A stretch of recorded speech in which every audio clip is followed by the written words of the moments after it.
বিশ্বনবী সাহাবাদেরকে নিয়ে খেজুর খাচ্ছেন, সবাই খেজুর খেয়ে খেজুরের বীজের সামনে রাখে, বিশ্বনবী খেজুর খেয়ে বীজের সামনে রাখে না, পাশে ওনার মেয়ের জামাই আলী আলীর বীজের সামনে রাখে। খাওয়ার পরে সবার সামনে বিচি সমান, নবীর সামনে কোনো বিচি নাই, আলীর সামনে বিচি বেশি। বিশ্বনবী বললেন, মান মিন্না আকসারু মুতানাওয়ালান আর-রতাবা, চলো তো গুনি কার সামনে কতটা খেজুরের বিচি। খেজুরকে আরবিতে বলে আর-রতাব। খেজুরের যে কত আরবি আছে আপনি কল্পনাই করতে পারবেন না। উট আরব দেশে বেশি, তাই উটের আরবি আছে 400টা। খেজুর হয় বেশি, খেজুরের আরবি আছে 100 খানিক। আমরা শুধু ওটার আরবি জানি কি জামাল, বাঈর, নাকা, এগুলো 400টা আরবি কাব্যগ্রন্থ পড়লে আপনি 400টা পাবেন মোট ওটার আরবি। তেমনি খেজুরকে আমরা জানি তামার। সৌদি আরব মিশরে তামার বললে চিনবেই না, বলতে হবে বালাহ।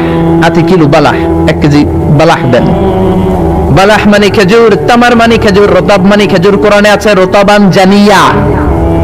মারিয়াম যখন সাইয়েদনা ঈসা আলাইহিস সালামকে প্রসব করলে তার করলো কে? এই জন্য যে সমস্ত নারীরা পেটের মধ্যে বাচ্চা আছে, সন্তান সম্ভবা, তারা খেজুর খাবেন। বাচ্চারে সুস্থ রাখবে কে? আবার মক্কায় মদিনাতে নতুন বাচ্চা জন্ম নিলে বিশ্বনবী বাচ্চার কাছে যে খেজুর খেয়ে খেজুর মিশ্রিত বিশ্বনবীর মুখের লালা বাচ্চার মুখে লাগিয়ে দিত। আল্লাহু আকবার। বিশ্বনবী সাহাবাদের বললেন, মান মিন্না আকসারু মুতানাওয়ালান আর-রতাবা, চলো কে বেশি রতাব খেয়েছে মানে খেজুর খেয়েছে গুনি। গুনতে শুরু করা হলো। সবচেয়ে বেশি দেখা গেল সাইয়েদনা আলীর সামনে। বিশ্বনবী বললেন, দেখো আল্লাহ কি খাদক জামাই আমাকে দিয়েছে। এমন খাইতে পারে, সবার সামনে বিচি কম, আলীর সামনে বিচি ডবল। এখন আলী কি বলবে? আলী বলে, আমার শ্বশুরও কম খাইতে পারে না। দেখো সবার সামনে বিচি আছে আর আমার শ্বশুর বিশ্বনবীর সামনে কোনো বিচিই নাই, তার মানে খেজুর খাওয়ার সময় উনি বিচি সহ মেরেছে করতেন। এক কালো মহিলা সাহাবী বিশ্বনবীর কাছে এসেছে। বিশ্বনবী বললেন, লা ইয়াদখুলান্নাল জান্নাতা সাফরা ওয়ালা সাওদা, তুমি তো কালো নারী, কোন কালো নারী তো জান্নাতে যাবে না। মহিলা দিলেন চিৎকার। বিপদের কথা শুনলে মহিলাদের কান্নাকাটি আছে না নাই? আড়াই ওরাতে আছে না নাই? মহিলাদের অন্তর নরম। এজন্য বিষ্ণুই বলেছেন, মহিলারা কবরের সামনে যে জিয়ারত করবে না। কারণ কবরের সামনে গেলে বলবে, আমারে ফালাইয়া গেল গো, কই গেল রে, আমারে লইয়া যাও রে। কান্নাকাটি আছে না নাই? গড়াগড়ি খায়, নিজের জামা নিজে ছিঁড়ে ফেলে, নিজের গালে নিজে থাপ্পড় মারে, এরকম নারী আছে না নাই? এজন্য মহিলারা ঘর থেকে দোয়া করবে, পুরুষেরা কবরস্থানে ঢুকে কবরের সামনে দাঁড়িয়ে দোয়া করবে। ঠিক কি না? বিশ্বনবী বললেন, লা ইয়াদখুলুল জান্নাতা সাফরা ওয়ালা সাওদা, কালো নারী, মেটে রঙের নারী জান্নাতে যাবে না। মহিলা কান্না শুরু করে দিল। মহিলা বলল, নবী আপনি বলেছেন, আল মারাতু ইযা সাল্লাত খামসাহা, কোন নারী যদি নামাজ পড়ে, ওয়া সামাত শাহরাহা, যদি রোজা রাখে, আতাআত বালাহা, স্বামীর আনুগত্য করে, হাফিজাত ফুরুজাহা, লজ্জাস্থানের হেফাজত করে, কোন নারী যদি এই 4টা কাজ করে, তার জন্য 8টা জান্নাতের দরজা খুলে দেয় কে? আল্লাহ। ও নবী, আমি তো 4টাই করি, কালো হওয়ার কারণে কি আমি জান্নাতে যাব না? এটা কেমন কথা? বিশ্বনবী বললেন, কেঁদো না, তুমি যখন জান্নাতে যাবা এরকম কালো থাকবা নাকি? তুমি তো পূর্ণিমার চাঁদের মতো হয়ে জান্নাতে ঢুকবা। তুমি যখন জান্নাতে ঢুকবে, তোমার ঐশ্বরিয়া রায়ের মতো সুন্দরী করে দিবে কে? তুমি বিশ্ব সুন্দরী হবা, তখন কি তুমি কালো থাকবা? মহিলা আবার খুশি হয়ে গেল, কোন সুবহানাল্লাহ। তাহলে বিশ্বনবীর বিনোদন, সুস্থ বিনোদন, চিল্লায় বলেন ঠিক কিনা? আবার বিশ্বনবী বলতেন, অতীতু খামসান লাম ইয়াতাহুন্না নবিয়্যুন ক্বাবলি, এমন 5টা জিনিস রব্বুল আলামিন আমাকে দিয়েছে, আমার আগে কোন নবীকে আল্লাহ এই 5টা জিনিস দেয় নাই। সুবহানাল্লাহ। 1 নম্বরে নুসিরতু বির-রু'বি মাসিরাতা শাহর, ভয় দিয়ে আল্লাহ আমারে সাহায্য করেছে। আমার ডানে বায়ে সামনে পেছনে 1 মাসের রাস্তার মধ্যে যদি কোনো কাফেরের আন্ডা বাচ্চা থাকে, আমার ভয়ে তাদের অন্তরে ধুকধুকানি বাড়ায় দেয় কে? নবী যেখানে অবস্থান করতেন, তার ডানে বায়ে সামনে পেছনে 1 মাসের এরিয়ার মধ্যে যদি কোনো কাফির থাকতো, মুশরিক থাকতো, বিষ্ণুবীর ভয়ে ঘুমের মধ্যে লাফ দিয়ে উঠতো। আল্লাহু আকবার। 2 নম্বরে বিশ্বনবী বললেন, জুইলাত লিয়াল আরদু কুল্লুহা মাসজিদান ওয়া তাহুরা, আমার জন্য আল্লাহ গোটা বিশ্বটাকে মসজিদ বানিয়ে দিয়েছে। গোটা বিশ্বটা মসজিদ। মসজিদ মানে মাকানুস সুজুদ, সিজদার জায়গা, যেখানে সিজদা দেন কবুল করবে কে? নূহ আলাইহিস সালামের জামানায় যে কোনো জায়গায় নামাজ পড়লে কবুল হতো না, মসজিদে যেয়ে পড়া লাগতো। মুসা নবীর উম্মত মসজিদ ছাড়া নামাজ পড়লে কবুল হতো না, সিনাগগে যেয়ে পড়া লাগতো।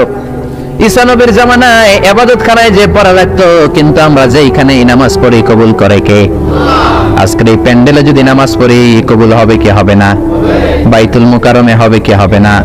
শোলাকিয়ার ময়দানে কবুল হবে কি হবে না? বাজারে পড়লে হবে কি হবে না? নদীর উপরে নৌকায় পড়লে, প্লেনের ভেতরে বাতাসে পড়লে, মহাকাশে যে স্যাটেলাইট চ্যানেলের মধ্যেও যদি পড়ি সেখানেও কবুল করে নিবে কে?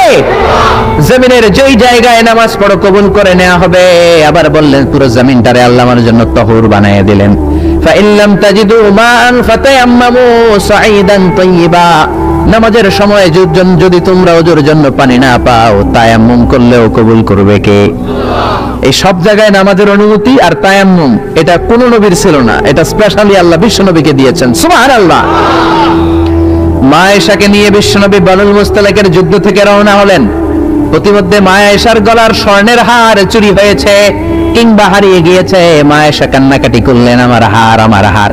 মেয়েদের স্বর্ণ হারাইলে খবর আছে না নাই? গোটা দুনিয়া ভাঙা গেল কিছু বলবে না, যদি স্বর্ণ একটা হারায় বাড়ি তামা তামা করে ফেলবে, ঠিক কিনা? ঠিক, মানে অভিজ্ঞতা আছে অনেক। নারীরা স্বর্ণ পছন্দ করে, তো মা আয়েশা তো নারী, উনি বললেন নবী আমার স্বর্ণ হারিয়েছে। বিশ্বনবী বললেন কাফেলা থামাও, গলার হার খোঁজো। সবাই মিলে গলার হার খুঁজতে খুঁজতে মাগরিবের নামাজের সময় প্রায় শেষ হয়ে যায়। এবার সবাই মিলে আবু বকর রে বকে, তোমার মাইয়ার কারণে আজকে এই দশা।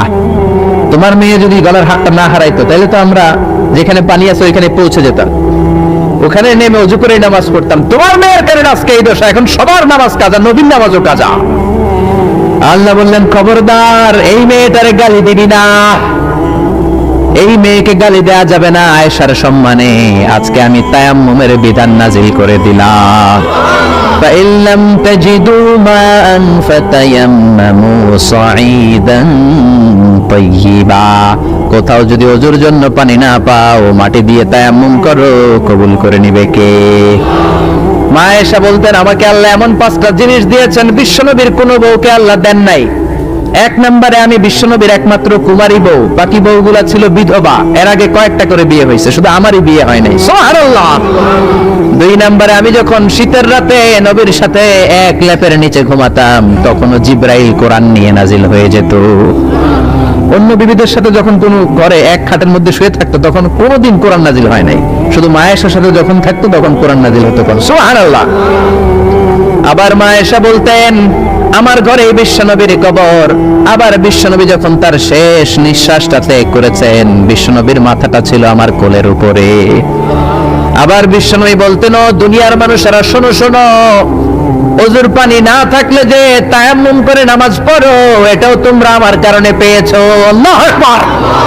এজন্য বিশ্বনবী বলতেন জুইলাত লি আল আরদু কুল্লুহা মাসজিদান ওয়া তাহুরা। আমার জন্য গোটা বিশ্বটাকে নামাজের জায়গা আর ওযুর না থাকলে তায়াম্মুমের জায়গা বানিয়ে দিয়েছে কে? এরপরে বিশ্বনবী বলতেন অতীতু শাফা, আমাকে শাফায়াতের মালিক করেছে কে? কিয়ামতের দিন সব নবীরা যখন বলবে ইয়া নাফসি ইয়া নাফসি, বিশ্বনবী বলবেন রব্বি হাবলি উম্মতি, ও আল্লাহ তুমি আমার উম্মতকে বাঁচাও, আমার উম্মতকে বাঁচাও। সুবহানাল্লাহ। এরপরে বিশ্বনবী বলেছেন ওয়া কানান নাবিয়্যু ইউবাসা ইলা কওমিহি খাসসা, দুনিয়ার সব নবীকে একটা নির্দিষ্ট বর্ডারে পাঠানো হয়েছে, নির্দিষ্ট এলাকার লোকের জন্য পাঠানো হয়েছে। আমি বিশ্বনবীর নবুয়তির কোনো বর্ডার নাই, গোটা বিশ্বের জন্য আমার নবী বানিয়ে পাঠানো হয়েছে। এই জন্য আমি বিশ্বনবী, চিল্লায় করেন আল্লাহু আকবার। বিশ্বনবী শুধু পুরুষদের নবী নয়, শুধু নারীদের নবী নয়, শুধু সাদা লোকদের নবী নয়, শুধু নিগ্রো আর কালো লোকদের নবী নয়, শুধু আরবদের নবী নয়। বিশ্বনবী আদম নবী থেকে শুরু করে কিয়ামত পর্যন্ত যত মানুষ, যত জিন পৃথিবীতে আসবে, সবার জন্য বিশ্বনবীকে নবী বানিয়েছে কে? বিশ্বনবীর যদি কোনো নবীরাও না মানে, ওই নবীর নবুয়তিও ক্যান্সেল করে দিবে কে? এজন্য আল্লাহ বললেন মুহাম্মাদুর রাসূলুল্লাহি ওয়াল্লাযীনা মাআহু আশিদ্দাউ আলাল কুফফারি রুহামাউ বাইনাহুম। মুহাম্মদ হলেন আল্লাহর রাসূল। কার কথা? ঘুম আসতেছে? জিমায় পড়ছেন? তাকবীর দেন, লিল্লাহি তাকবীর। নবীর কথা বলে আল্লাহ বললেন ওয়াল্লাযীনা মাআহু, নবীর সাথে যারা চলে। নবীর সাথে কারা চলতো? সাহাবারা। জোরে বলেন কারা? এবার আল্লাহ সাহাবাদের কথা বলছেন ওয়াল্লাযীনা মাআহু, নবীর সাথে যারা চলতো আশিদ্দাউ আলাল কুফার, কাফেরদের ব্যাপারে তারা বজ্র কঠোর, রহমাউ বাইনাহুম, নিজেদের ব্যাপারে তারা পুষ্পকোমল। কাফেরদের ব্যাপারে সাহাবারা বজ্র কঠোর, নিজেদের ব্যাপারে তারা পুষ্পকোমল। কাফেরদের ব্যাপারে কোনো ছাড় নাই, মুশরিকদের সাথে জিহাদের ময়দানে কোনো ছাড় নাই। চিল্লা এখন ঠিক কি না? কিন্তু নিজেরা ভাই ভাই, নিজেদের মধ্যে মহাব্বত আছে না নেই? এজন্য বিশ্বনবী বলতেন আমার সাহাবাদের মধ্যে দুই কিসিম আছে। কয় কিসিম? এক কিসিম নরম কিসিম, আরেক কিসিম গরম কিসিম। সুবহানাল্লাহ। আবু বকর নরম, কিন্তু ওমরে ফারুক গরম। জোরে কোন ঠিক কি না? এজন্য বিশ্বনবী বলতেন খায়রুল কুরুনি করনি, সবচেয়ে সেরা যুগ আমি নবীর যুগ, সুম্মাল্লাযীনা ইয়ালুনাহুম, তারপরে সাহাবাদের যুগ, সুম্মাল্লাযীনা ইয়ালুনাহুম, তারপরে তাবেঈদের যুগ। ঠিক কি না? সাহাবারা হচ্ছে পৃথিবীর শ্রেষ্ঠ সন্তান, তাদের চেয়ে শ্রেষ্ঠ সন্তান পৃথিবী জন্ম দিতে পারে নাই। চিল্লায় বলেন ঠিক কি না? এজন্য সাহাবাদেরকে ভালোবাসার দরকার আছে না নেই? আগে সাহাবীদেরকে গালি দিবেন, সাহাবীদেরকে ঘৃণা করবেন। সাহাবীদেরকে যদি গালি দেন, যদি ঘৃণা করেন, যদি সমালোচনা করেন, আপনার ঈমান থাকবে? কথা বলেন, ঈমান থাকবে? এজন্য নবী বললেন খবরদার, লা তাসুব্বু আহাদাম মিনাস সাহাবী, আমার সাহাবীদেরকে গালি দিও না। সাহাবাদেরকে ভালোবাসা হলো ঈমান, সাহাবীদেরকে ঘৃণা করা হলো কুফরি। ঠিক কি না? আয়াতুল ঈমানি হুব্বুল আনসার, সাহাবীদের ভালোবাসা হচ্ছে ঈমানের আলামত। আয়াতুন নিফাকি বুগদুল আনসার, সাহাবীদেরকে ঘৃণা করা হচ্ছে মুনাফিকের আলামত। চিল্লায় বলেন ঠিক কি না? এজন্য বিশ্বনবী বলতেন আমার সাহাবারা এক একটা সুপারস্টার। আমরা বলি Mashrafe Bin Mortaza superstar, Salman Khan superstar, Hrithik Roshan superstar, Aamir Khan superstar, Donald Trump superstar, Shakib Al Hasan superstar. বলি না আমরা? আমাদের সুপারস্টার হচ্ছে সেলিব্রিটিরা। বিশ্বনবী বলেছেন নো, আসহাবি কান নুজুম, মাই কম্প্যানিয়নস আর দ্য সুপারস্টার। আমার সাথীরা, আমার সাহাবারা সুপারস্টার। এই সুপারস্টারদেরকে মডেল বানাতে হবে। বলিউডের নায়ক নায়িকার আমাদের মডেল নয়, আমাদের মডেল হলো সাহাবারা। কারা? আরো জোরে বলেন কারা? সাহাবারা আমাদের মডেল। এজন্য বিশ্বনবী বলতেন আরহামু উম্মতি বি উম্মতি আবু বকর, আমার সাহাবাদের মধ্যে সবচেয়ে নরম হৃদয়ের সাহাবা হলো আবু বকর। এক হাদিসে বিশ্বনবী 8 জন সাহাবীর 8টা গুণের কথা বললেন। জোরে বলেন কয়টা? 8 জন সাহাবীর 8টা গুণের কথা বললেন। তিরমিজির বর্ণনা, হাদিসটা সহিহ, সিলসিলাতুল হাদিসের সহিহের ভিতরে এসেছে। বিশ্বনবী বললেন, খেয়াল করে বুঝবেন, আরহামু উম্মতি বি উম্মতি আবু বকর, এই উম্মতের মধ্যে সবচেয়ে নরম হৃদয়ের সাহাবী হলো আবু বকর। 2 নম্বরে বললেন ওয়াশাদ্দুহুম ফি আমরিল্লাহি উমর, কিন্তু আল্লাহর দ্বীনের ব্যাপারে সবচেয়ে কঠোর হলো, জোরে বলেন কঠোর হলো। 3 নম্বরে বললেন ওয়া আসদাকুহুম হায়ান উসমান, সবচাইতে লজ্জাশীল সাহাবী হলো আমার উসমান। 4 নম্বরে বললেন ওয়াকদাহুম আলী, বিচারের রায় সবচেয়ে ভালো দিতে পারতো আমার মেয়ের জামাই আলী। 5 নম্বরে বিশ্বনবী বলেছেন ওয়া আকরাহুম লিকিতাবিল্লাহি উবাই ইবনে কাব, আল্লাহর এই কোরআনটা সবচাইতে সুন্দর করে যে সাহাবী পড়তে পারতো তার নাম হচ্ছে উবাই ইবনে কাব। আল্লাহু আকবার। ওয়া আ'লামুহুম বিল হালাল ওয়াল হারাম মুআয ইবনে জাবাল, হালাল হারামের ব্যাপারে সবচেয়ে বড় স্পেশালিস্ট সাহাবী ছিল মুআয ইবনে জাবাল। কোন সুবহানাল্লাহ। এরপরে বিশ্বনবী বললেন ওয়া আফরাদুহুম যায়েদ, ফারায়েজের হিসাব জানে যায়েদ।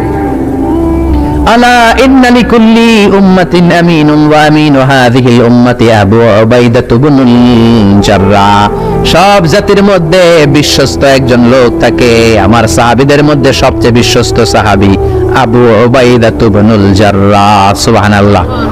জোরে কোন সুবহানাল্লাহ। কয় সাহাবীর কথা বললেন? আরো জোরে বলেন, মনে থাকবে। প্রথমে বললেন আরহামু উম্মতি বি উম্মতি আবু বকর, আমার উম্মতের মধ্যে সবচেয়ে দিল দরিয়া রহম দিল আবু বকর। এত নরম হৃদয়ের সাহাবা পুরো সাহাবী গোষ্ঠীর মধ্যে কেউ ছিল? বিশ্বনবীর হিজরতের সাথী, বিশ্বনবীকে সঙ্গ দিয়েছেন, ভালোবেসেছেন। বিশ্বনবী একদিন আবু বকরকে বললেন আবু বকর, হয়তো মক্কায় টিকা যাবে না, আমাদেরকে মদিনায় হিজরত করতে হবে। যেই দিন এই ইঙ্গিতটা বিশ্বনবী আবু বকরকে দিয়েছেন, ওই দিন থেকেই সাইয়েদনা আবু বকর হিজরতের জন্য রেডি। সুবহানাল্লাহ। যেদিন হিজরত করবেন, সাহাবীদের চোখ ফাঁকি দিয়ে বিশ্বনবী আবু বকরের ঘরে গেলেন, ডাক দিলেন, আসসালামু আলাইকা ইয়া আবু বকর। আবু বকর ঘরে আছো কিনা?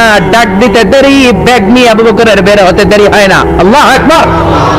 বিশ্বনবী বললেন, আবু বকর, ডাক দিলাম, ব্যাগ নিয়ে রেডি হইলা, কখন ঘুমিয়েছো, কখন ঘুম থেকে উঠেছো, কখন হাত মুখ ধুইলা, কখন ফ্রেশ হইলা, কখন কাপড় গুছাইলা?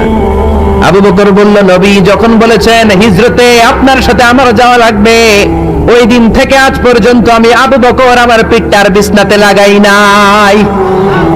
ওই রাতে সাইয়েদনা আবু বকর যেই সওয়াব কামিয়েছেন, ওই সওয়াবটাকে যদি একটা পাল্লায় রাখা হয়, পৃথিবীর আমাদের সব সওয়াবগুলো যদি আরেক পাল্লায় রাখা হয়, ওই হিজরতের রাতের সওয়াবটা আবু বকরের যে সওয়াবটা, ওই আবু বকরের সওয়াবের পাল্লাটা মুহূর্তের মধ্যে ভারী হয়ে যাবে। সুবহানাল্লাহ, আসতে বলেন। এত নরম হৃদয়ের সাহাবী ছিলেন আবু বকর। নামাজে দাঁড়ালে শুধু কাঁদতেন, এই জন্য অনেক সাহাবী ওনারে পছন্দ করতো না। বিশ্বনবীর ইন্তেকালের পরে বছর খানিক মসজিদে নববীতে যতদিন বেঁচে ছিলেন ইমামতি করেছেন। আল্লাহু আকবার বলে যখন আলহামদুলিল্লাহি রাব্বিল আলামিন, তখনই কান্নায় ভেঙে পড়তেন। তেলাওয়াত শুরু করলেই কাঁদতেন। এরম শরীফে যারা নামাজ পড়েছেন, শেখ আব্দুর রহমান আস-সুদাইস আযাবের আয়াতগুলো পড়ে যখন টান দেয়, মুসল্লিগুলো সহ্য করতে পারে না। উনি নিজেও তেলাওয়াত থামিয়ে কাঁদে, মুসল্লিরাও কাঁদে। এরেমের চারদিকে কান্নার রোল পড়ে যায়, চিৎকারের রোল পড়ে যায়, শুধু কান্নার কান্না, শুধু কান্না। সাইয়েদনা আবু বকর যখন নামাজে দাঁড়াতেন শুধু কাঁদতেন। বুখারীর বর্ণনা, রজুলুন আসিফ, নরম হৃদয়ের লোক ছিলেন। আই রাকিকুল কলবি ওয়া সারিউল বুকা, এত অন্তর নরম, নামাজে দাঁড়ালেই কাঁদতেন। দিন দুনিয়ার কোনো হুঁশ তার থাকতো না। কিন্তু আমরা নামাজে দাঁড়ালে দিন দুনিয়ার খেলার হিসাব আছে না নাই? বাজারের খবর আছে না নাই? জি বাংলা আছে না নাই? সারাদিনে যেটা মনে পড়ে না, নামাজে দাঁড়ালেই ওটা মনে পড়ে, ঠিক কি না? আমরা নামাজে দাঁড়িয়ে এইভাবে শেয়ার বাজার বাড়লো না কমলো? সাকিব আল হাসান আউট হয়েছে না ছক্কা মারছে? কে জিতলো? কুমিল্লা জিতলো নাকি কি ভিক্টোরিয়ান্স, রয়টার্স মার্টার্স কি যেন আছে, আমি তো বুঝি না অনেকগুলা। কে জিতলো কে হারলো? হিন্দি সিরিয়াল শুরু হলো নাকি আমার দল জিতলো না হারলো, এরকম টেনশন আছে না নাই? আর সাইয়েদনা আবু বকর যখন নামাজে দাঁড়াতেন, দাঁড় দাঁড় করে চোখের পানি দিয়ে দাড়ি ভিজে যেত, চোখের পানিতে দাড়ি ভিজে যেত। সাহাবারা বললেন, ও নবী, আমাদের নামাজে মন থাকে না। বিশ্বনবী বললেন, সল্লু সলাতা মুআদ্দিআ, বিদায়ী নামাজ পড়ো, মনে করবা আজকের নামাজটাই আমার জীবনের শেষ নামাজ, তাইলে তোমার মন আর কোনো দিকে ছুটবে। আজকে এখন বাজে 11টা, যদি বলা হয় রাত 2টার দিকে আপনার মরণ, খুশ থাকবে? সবাই মাহফিল থেকে দিবেন দৌড়, আমার মরণ 2টার দিকে। আহা, 2টার দিকে মরণ, জীবনের কোনো গ্যারান্টি নাই। যদি আপনার বলেই দেওয়া হয় 2টার দিকে আপনার মরণ, এখন তুমি 2 রাকাত নামাজ পড়ো, এটাই শেষ নামাজ, ওই দিনের নামাজটা আপনি কত সুন্দর করে পড়বেন। আহা, ওই দিন আপনি কত সুন্দর করে ওযু বানাবেন, ওই দিন আতর ওয়াইখা একেবারে আতর আলী হয়ে যাবেন, ওই দিন পাঞ্জাবি পড়বেন, ওই দিন যায় নামাজে দাঁড়াবেন, ওই দিন আপনার নামাজে কোনো তাড়াহুড়ো নাই, ঠিক কিনা? ওই দিনের রুকুটা আপনার জীবনের সবচাইতে শ্রেষ্ঠ রুকু হবে। ওই দিনের সেজদাটা আপনার জীবনের শ্রেষ্ঠতম সেজদা হবে। ওই দিনে সেজদায় যে চোখের পানি দিয়ে আপনি যায় নামাজ ভিজায় দিবেন, এর কারণ আপনি নিশ্চিত, you are certain that you are going to die. আপনি রাত 3টার দিকে মারা যাচ্ছেন, জানার কারণে আপনার নামাজে এত ভক্তি। আমরা যে মাহফিল শেষে বাড়িতে যেতে পারবো কোনো গ্যারান্টি আছে নাকি? আরো আধা ঘন্টা বাঁচবো, গ্যারান্টি আছে? শ্বাস যেটা ভেতরে নিলাম বের করতে পারবো, গ্যারান্টি আছে? তো তাইলে নামাজে যখন দাঁড়াই এটা ভাবতে সমস্যা কি যে এটাই আমার শেষ নামাজ? কারণ আমার তো কোনো গ্যারান্টি লেটার নাই। চিল্লায় বলেন ঠিক কি না? পারফর্ম দ্য সালাহ as if it's your last and final prayer. এমন ভাবে নামাজে দাঁড়াবেন যেন এটাই আপনার লাস্ট এন্ড ফাইনাল প্রেয়ার, এটাই আপনার শেষ নামাজ। এরপরে আর নামাজের সুযোগ হয়তো আমি নাও পেতে পারি, যেরকম ঠিক কি না?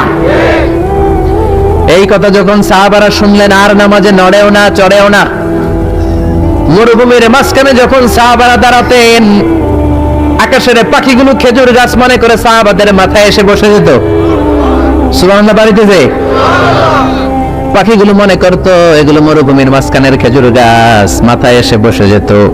আর আমরা নামাজের মধ্যে দাঁড়ালে আমাদের কোনো খেয়াল থাকে না, আমাদের এদিকে সামনে ডানে বায়ে নজর যায়, ঘড়ির দিকে তাকায়, অনেকে আছে না নেই?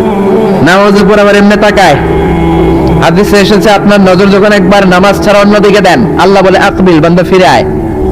আবার যখন ডানে নজর দেন, আল্লাহ বলে ফিরে আয়। আবার যখন ইমাম সাহেবের দিকে এমনি তাকান, আল্লাহ কয় ফিরে আয়। তিনবার নজর দেওয়ার পরে আবার যখন ডানে বায়ে নজর দেন, আল্লাহ বলে লা হাজাতা লি ইলা সলাতিক, তোর এই নামাজের কোনো দরকার আমি আল্লাহর নাই, এই নামাজের কোনো দরকার নাই। এজন্য সালাত পড়তে হবে আর অন্তরে ভয় থাকতে হবে কার? قد أفلح المؤمنون الذين هم في صلاتهم خاشعون। আবু বকর তাই করতেন, কানা রাজুল আসিফ, নামাজে দাঁড়ালে দরদর করে কেঁদে কেঁদে দাড়িগুলো ভিজায় দিতেন। আল্লাহু আকবার। এজন্য বিশ্বনবী বলতেন আরহামু উম্মতি বি উম্মতি আবু বকর, আমার উম্মতের মধ্যে সবচেয়ে নরম হৃদয়ের হলো আবু বকর। দুই নম্বরে বিশ্বনবী বললেন ওয়াশাদ্দুহুম ফি আমরিল্লাহি ওমর, আর আল্লাহর দ্বীনের ব্যাপারে সবচেয়ে কঠোর সাহাবী হলো ওমর। সবচেয়ে কঠোর কে? এজন্য বিশ্বনবী বলতেন আমার পরে নবী নাই, আমার পরে কোনো রাসূল নাই, তবে কেউ যদি নবী হতো আমার ওমর নবী হতো। লা নবিয়্যা বা'দি ওয়ালা রাসূলা, আমার পরে কোনো রাসূল নাই, কোনো নবী নাই, তবে লাউ কানা বা'দি নাবিয়্যুন লাকানা ওমর, যদি নবী হওয়ার যোগ্যতা কারো থেকে থাকে আমার ওমরের আছে। প্রভু তুমি বলেছো রাসূল দেবে না, বলনি দেবে না ওমর, বলনি দেবে না হামজা তারিক, খালিদ বিজয়ী সমর। প্রভু তুমি বলেছো রাসূল দেবে না। আল্লাহু আকবার। এই ওমরের মতো যদি লাঠির বাড়ি দেওয়া যেত, উনি নামাজেও লাঠি নিয়ে দাঁড়াতেন। আমাদের ইমাম সাহেবরা কেবলামুখী, আর পিছন থেকে একামত দেয় আল্লাহু আকবার আল্লাহু আকবার, আশহাদু আল্লা ইলাহা ইল্লাল্লাহ, আশহাদু আন্না মুহাম্মাদার রাসূলুল্লাহ, হাইয়া আলাস সালাতি হাইয়া আলাল ফালাহ, قد قامت الصلاة قد قامت الصلاة, আল্লাহু আকবার আল্লাহু আকবার, লা ইলাহা ইল্লাল্লাহ, আল্লাহু আকবার। সৌদি স্টাইলে একটু একামত শোনায় দিলাম। আমরা তো দুই বাক্যে বলি, আর এক বাক্যেই বলে। ইমাম সাহেব কিবলামুখী হয়ে দাঁড়ায় আর মুয়াজ্জিন একামত দেয়। ওমরের সুন্নাত, বিশ্বনবীর সুন্নাত এটা ছিল না। ওমরে ফারুক মুসল্লিদের দিকে হয়ে দাঁড়াতেন। ওমরে ফারুকের হাতে থাকতো একটা লাঠি, যার কাতার বাঁকা, লাঠির দিয়ে পায়ের উপরে বাড়ি আছে না নাই, এইরকম বাড়ি মেরে মেরে যদি সোজা করা যেত, কাতারে গ্যাপ থাকতো না। বিশ্বনবী বলতেন ওয়াসাদুল খালাল, হাযু বাইনাল মানাকিবি ওয়াল আকদাম, এইটার সাথে ওইটা মিলাও। এই সাহাবী তার কাঁধের সাথে এই সাহাবীর কাঁধ মেলাতো, এই সাহাবীর কাঁধের সাথে এই সাহাবীর কাঁধ মেলাতো, এই সাহাবীর ডান পায়ের সাথে ওই সাহাবীর বাম পা, এই সাহাবীর বাম পায়ের সাথে ওই সাহাবীর ডান পা। বুনিয়ানুম মারসুস, সীসা ঢালা প্রাচীরের মতো। নবীর কেউ অ্যাটাক করতে আসলেও যেন আধা ঘন্টা লাগে এই প্রাচীর ভাঙ্গা আসতে। জোরে কোন ঠিক কি না?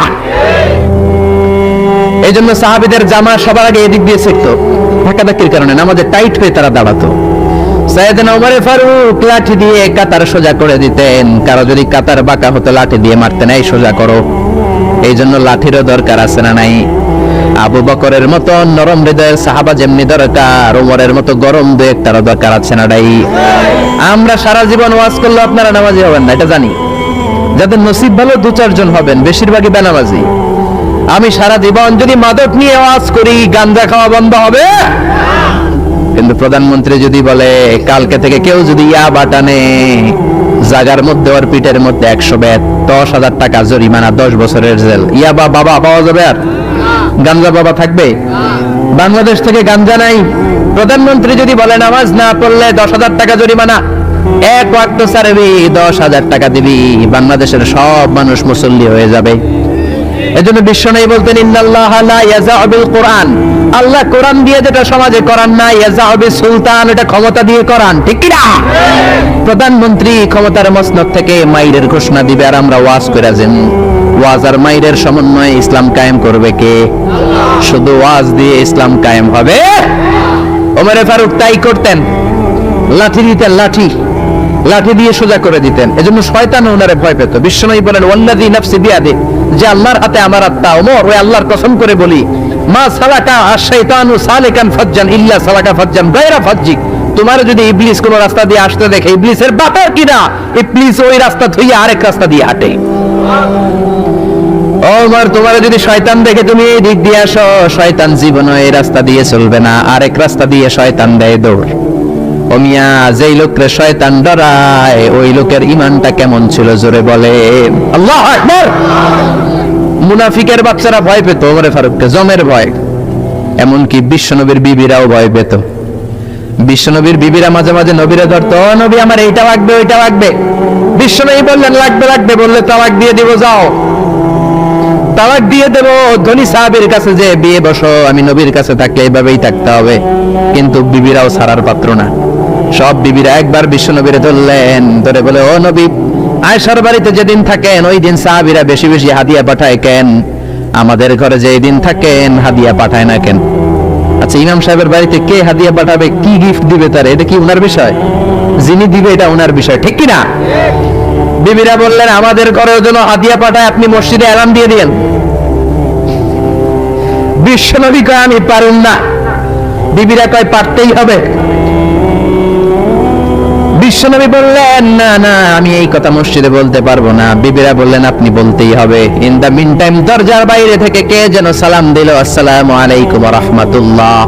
বিশ্বনবী বললেন, ওয়া আলাইকুম আসসালাম। বিশ্বনবী বুঝলেন সালামটার কারণ না, এটা ওমরের সালাম। বিশ্বনবী সালামের উত্তর দিয়া বিবিদের দিকে তাকায় দেখে একটা বিবিও নাই। সব অন্দর মহলে দৌড়। সুবহানাল্লাহ কইবেন না? এই ভয়টা কিন্তু আবার ডাকাইত দেখলে যেই ভয় ওইটা না, এটাকে আরবিতে বলে হাইবাত। হাইবাত ওমর, ওমরের হাইবাত এমন ছিল, শয়তান ভয় পেত, মুনাফিকরা জমের মতো ভয় পেত। আমাদের মা উম্মুল মুমিনিন বিশ্বনবীর বিবিরা ওমরের কে ভয় পেত। সুবহানাল্লাহ। আমরা বাচ্চারা যদি না খায়, খেতে চায় না, আমার এক মেয়ে ছোট্ট খেতে চায় না, গল্প বলে খাওয়াই, আমি এদিক দিয়ে খাওয়াইলে ওদিকে দৌড়, এদিক দিয়ে ধরলে ওদিকে দৌড়। আপনাদের ছেলে মেয়েদের একই অবস্থা, বাচ্চারা খেতে চায় না, ঘুমাতে চায় না।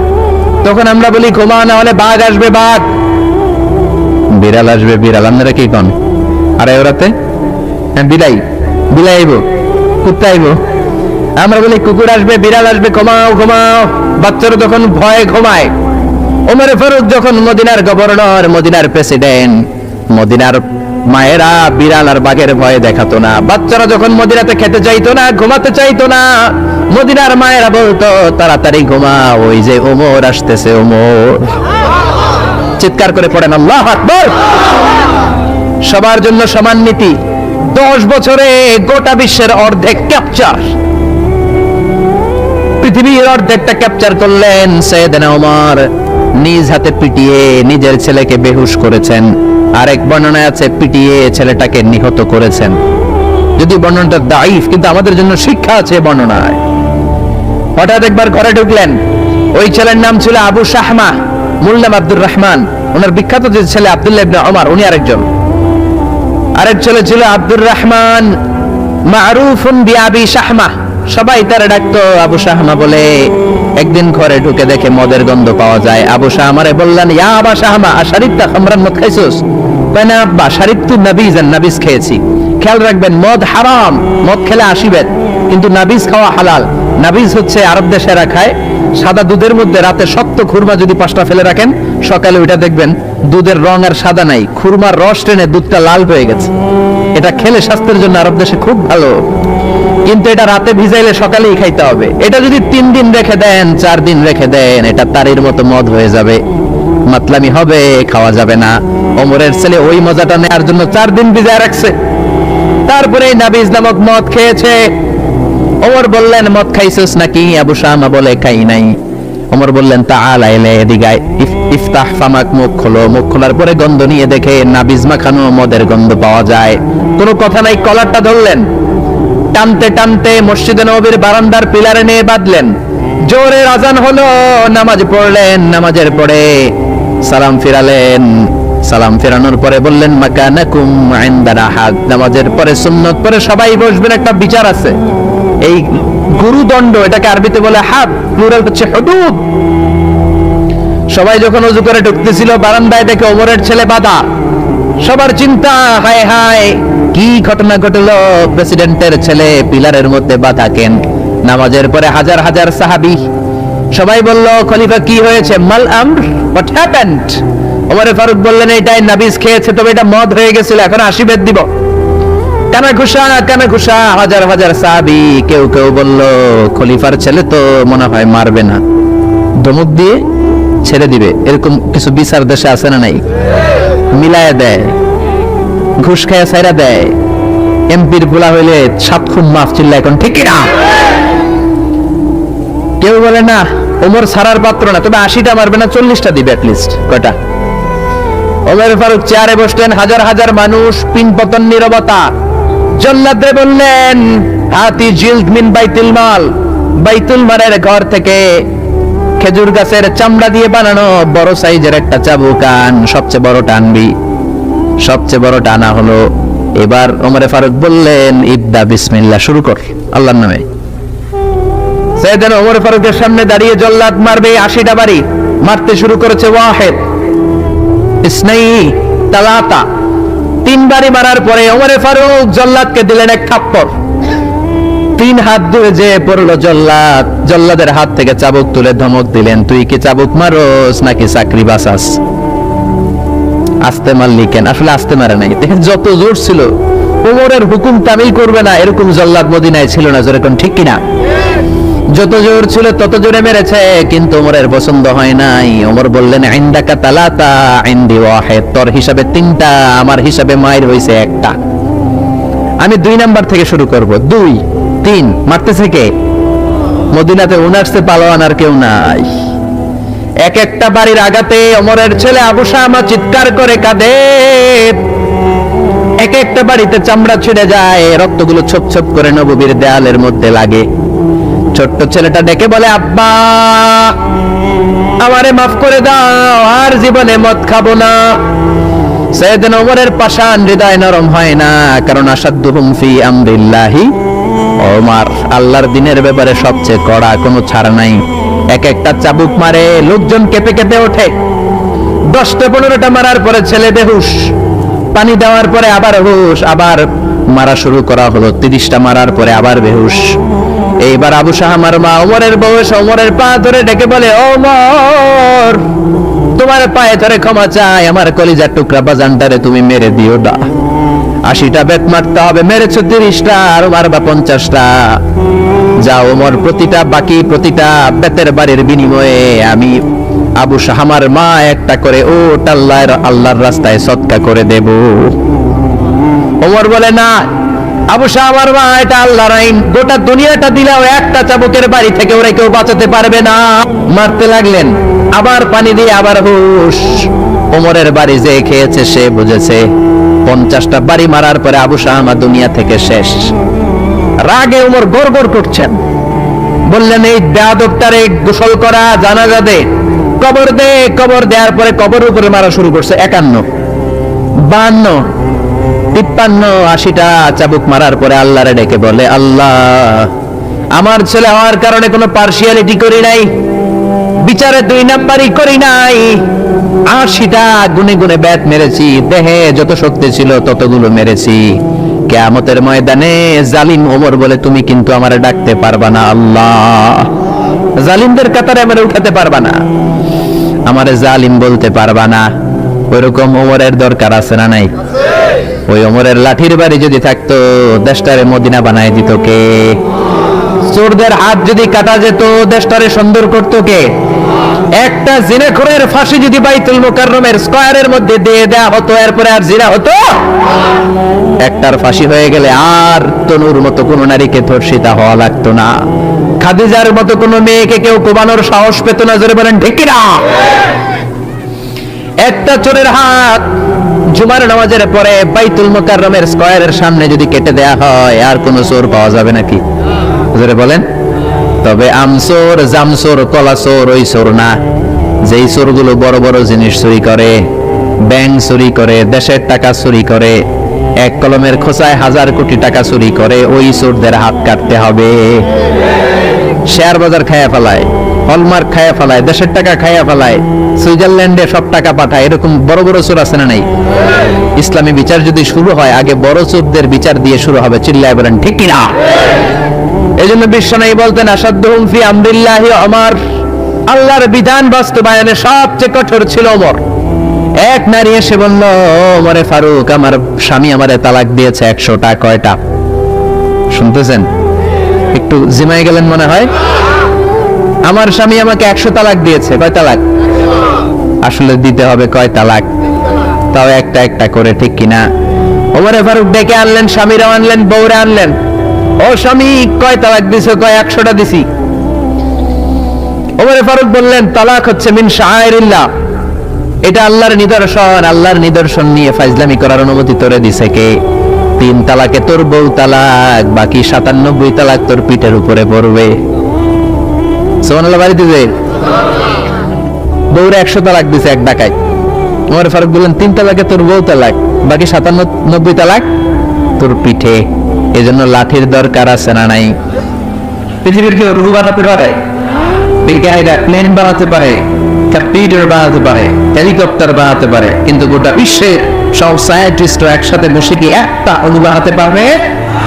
يسألونك عن الروح قل الروح من أمر ربي وما أوتيتم من العلم إلا قليلا। ও নবী, ওরা আপনাকে রূহের ব্যাপারে জিজ্ঞেস করে, আপনি বলে দেন রূহটা কার অর্ডার? আল্লাহর অর্ডারে রূহটা মানুষের দেহের ভেতরে ঢুকে যায়, আল্লাহর অর্ডারে বের হয়ে যায়। সুবহানাল্লাহ। আমরা যখন মায়ের পেটের ভেতরে ছোট্ট ছিলাম, আমাদের বয়স যখন 120 দিন, তখন হাতের পেনে রূহ দিছে কে? কয়দিন বয়সে রূহ পাইছিলাম বলেন তো? 140। প্রথম 40-এ ছিলাম নতফা, তারপর 40-এ ছিলাম আলাকা, তারপর 40-এ হয়েছি মুদগা, spark drop, blood clot, and finally the little flash। ছোট্ট নাপাক পানি। কত ক্ষুদ্রতে ছিলাম, ছোট্টতে ছিলাম, তার হিসাব নেই। আপনি একটা শুক্র ছিলাম, আমরা ছিলাম একটা শুক্রাণ, শুক্রে অণু। এক ফোঁটা শুক্রের ভেতরে 20 কোটি অণু থাকে। একটা অণু ছিলাম আমি, একটা অণু ছিলেন আপনি। আমরা একটা ডিম্ব ছিলাম, আমরা ছিলাম ডিম্বের অণু। সুবহানাল্লাহ। সেখান থেকে আল্লাহ মিলিয়ে আমাদেরকে বানালেন নতফাতুন আমশাস, যেটাকে বলে জাইগোট। তারপরে আমরা ইমব্রয়ো, ব্যাঙ্গাছি, ব্যাঙের বাচ্চার মতো, জোকের মতো মায়ের জড়ায় দেয়ালে লেগেছে। 120 দিন সময় শেষে তখন আল্লাহ আবার দেহের ভিতরে রুহের ফুৎকার হতে, আর রুহের ফুৎকার দেওয়ার সাথে সাথে আমরা হার্টবিট, আমার ফুসফুস চলতে শুরু করছে। যে ধপ ধপ ধপ আছে না নাই? সিস্টলিক ডায়াস্টলিক বলে, অনিন্দ নিলয়। ওই যে ধপ ধপ শুরু হয়েছে, আজও চলতেছে। 1 সেকেন্ডের জন্য যদি ধপ ধপ বন্ধ হয়ে যায়, বাঁচা যাবে? আইনের মানুষ রঙিন ফানুষ দম ফোরাইনে, তবু দলাই কারোরই না একটুখানি। আইরে মানুষ রঙিন ফানুষ, রঙিন ফানুষ, আইরে মানুষ, ঠিক কিনা? 1 সেকেন্ডের নাই ভরসা, বন্ধ হবে রং তামাশা। চক্ষু বুঝিয়ে হাইরে দম ফুরাইবে। কে গেছিল? ফিরোজ শাহ। এই গানটা ফিরোজ শাহ স্টেজে গাইতে গাইতে মারা গেছিল, জানেন? এই গানটা গাইতে গাইতে সে বিদায় নিয়েছে। জীবন আর মরণের মাঝখানে আছে রোগ। মানুষ সব বানাতে পারে, কিন্তু রঘু বানাতে পারে। আপনার সামনে একবার দাদা মারা গেছে, সবাই দেখে কথা বলতে, হঠাৎ নাই রঘুটা কোন দিকে যে উড়াল দিল দেখা যায়। রঘুটা আর কি কেউ জানি? এই রূহ আবিষ্কারের জন্য গোটা বিশ্বব্যাপী কত যে আবিষ্কার, মৃত ব্যক্তিদের নিয়ে, মুমূর্ষুদের নিয়ে গবেষণা। বুলেট প্রুফ গ্লাসের ভিতরে রেখে রেখে বিজ্ঞানীরা গবেষণা করেছে। দেখি বুলেট প্রুফের গ্লাস বানাইলে তারা ভাবছে রূহ বানায় আর দৌড় দিতে পারবে না, গ্লাসের ভিতরেই থাক। পরে দেখে না, রূহ তো আটকানো যায় না। এবং তারা মুমূর্ষু রোগীদেরকে এনে এই গ্লাসের ভিতরে ঢুকায় ওজন দেয়। কোন রোগীর ওজন দিয়ে দেখছে আগে তার ওজন ছিল 70 কেজি, পরে মাছ খোলার পরে লোকটা মরে গেল, পরে দেখে ওজন 2 কেজি কমে গেছে 68 কেজি। খুব খুশি, আগে ছিল 70, মরার পরে 2 কেজি কমছে, তার মানে যেটা উড়ান দিয়েছে মানে 2 কেজি উড়াই রোগ, ওইটাই রোগ। কিন্তু বিজ্ঞানীদের পদ্ধতি হচ্ছে একটা মডিউলের উপরে তারা বেস করে দেয়, couldn't jump to the conclusion, তারা সিদ্ধান্তে যায় না। আরো নমুনা লাগবে, আরো কিছু লাশ মুমূর্ষু রোগী নিয়ে আনা হলো আইসিইউ থেকে, যাদের অক্সিজেন মাস্ক পরানো, এটা খুললেই মরে যাবে। তাদেরকে বুলেট প্রুফ গ্লাসের ভিতরে ঢুকিয়ে তাদের নিয়ে রিসার্চ শুরু করুন। কিন্তু দেখা যাচ্ছে এর পরের যে নমুনা আনা হয়েছে মুমূর্ষু রোগী, তার ওজন ছিল 60 কেজি, মরার পরে ওর ওজন হয়ে গেছে 63 কেজি। কথা বলে আগে তো না হয় কম ছিল, ওটা রুকু দিয়ে মিলাবে, এটা 3 কেজি পাচ্ছে, এটা মিলাবে গিলিয়া, কথা বলে। এজন্য কুরআন বলে মরে গেলে এক একজনের এক এক অবস্থায় তার ওজন সমান থাকে, কারো কিছু বেড়ে যায়, কারো কমে যায়। এই গবেষণার মধ্য দিয়ে রূহ খুঁজে পাওয়া যায় না, রূহের মালিককে। يسألونك عن الروح قل الروح من أمر ربي وما أوتيتم من العلم إلا قليلا سبحان الله. ولقد زينا سماء الدنيا بمصابيح وجعلناها رجوما للشياطين سبحان الله. ولقد زينا سماء الدنيا আমি দুনিয়ার আকাশটারে বিমাসাবিহ আলো দিয়ে লাইট দিয়ে সুশোভিত করেছি। রাতের আকাশটারে সাজায় দিয়েছে কে? I have beautified the closer sky with light, candle and stars.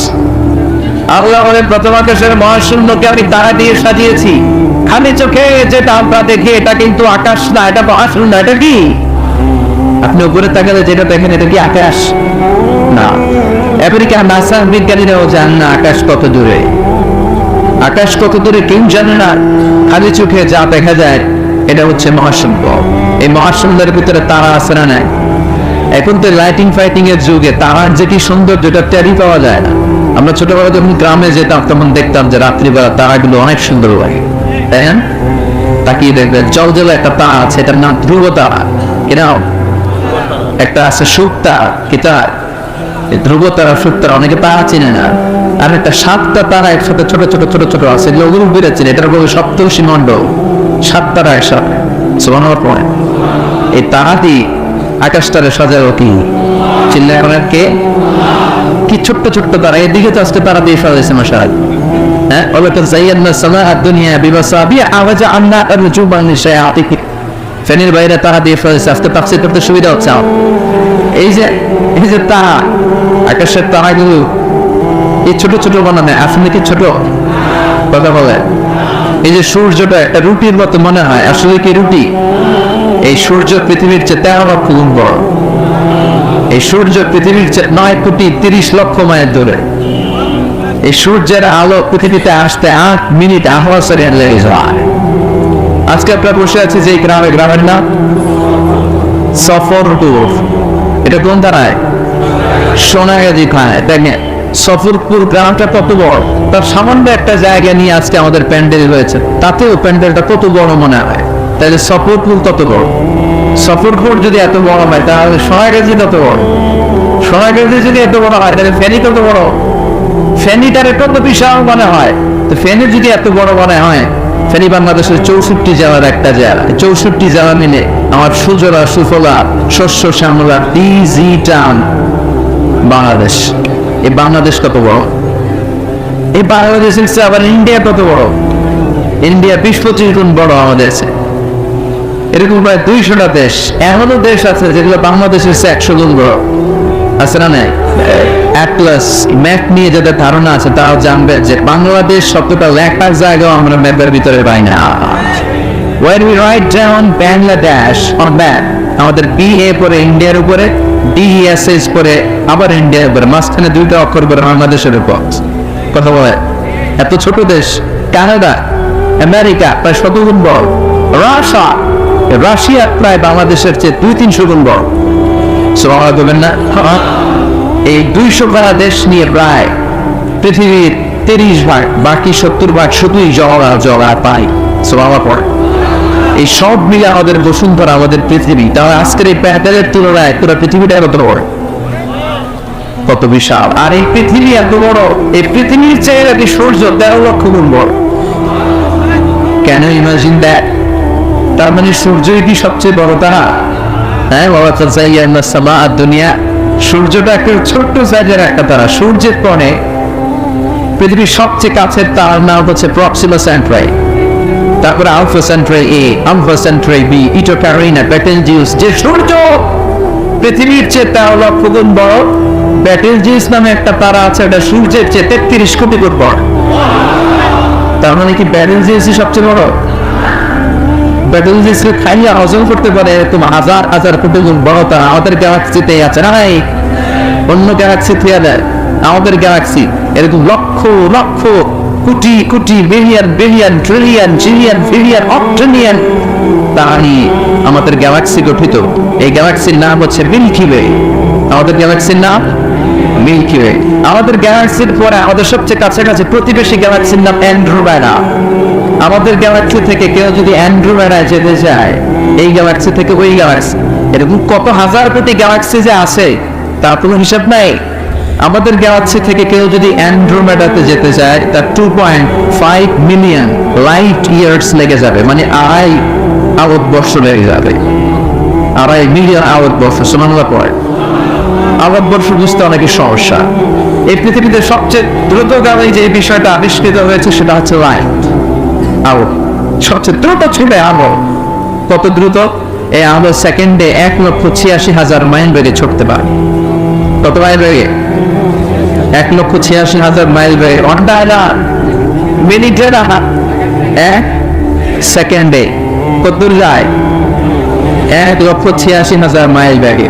এই আলোর গতিতে গতি সম্পন্ন তোমার রকেট যদি বানানো সম্ভব, এটা বানানো অসম্ভব। আলোর গতি সম্পন্ন কোনো রকেট যদি বানানো যায়, যেই রকেটটাই আলোর মতো সেকেন্ডে 1,86,000 মাইল বেগে ছুটবে, ঘন্টায় না, মিনিটে না, কিসে? যে রকেটটা আলোর মতো সেকেন্ডে ছুটবে 1,86,000 মাইল বেগে, এরকম রকেট দিয়ে আমাদের গ্যালাক্সি মিল্কি ওয়ে থেকে আমাদের কাছের গ্যালাক্সি অ্যান্ড্রোমেডাতে পৌঁছতে আপনার 25 লক্ষ বছর লেগে যায়। এই 25 লক্ষ বছরের প্রতিটা সেকেন্ডে এই রকেট 1,86,000 মাইল বেগে ছুটতে হবে। সবার দিকে বলে চিল্লা করে না